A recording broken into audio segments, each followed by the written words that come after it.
শূন্যরেখা পেরিয়ে বিএসএফের কাঁটাতারের বেড়া তৈরি নিয়ে চাঁপাবগঞ্জের সীমান্তে দুদিন ধরে চলছে উত্তেজনা। ৫৯ বিজিবির অধিনায়ক গোলাম কিবরিয়া জানান, গত কয়েকদিন ধরে আন্তর্জাতিক আইন ভঙ্গ করে শিবগঞ্জের চৌকা সীমান্তের শূন্যরেখার ৫০ গজ ভেতরে এসে কাঁটাতারের বেড়া নির্মাণ করছিল বিএসএফ।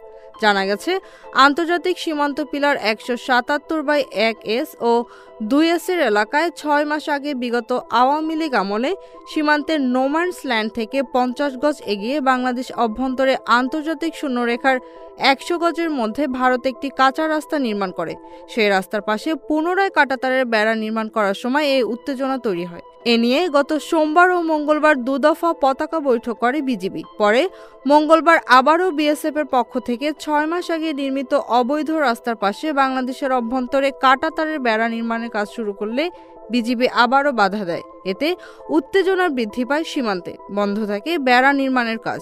তবে পরিস্থিতি এখন শান্ত থাকলেও সীমান্তে উভয় বাহিনী সতর্ক অবস্থানে রয়েছে।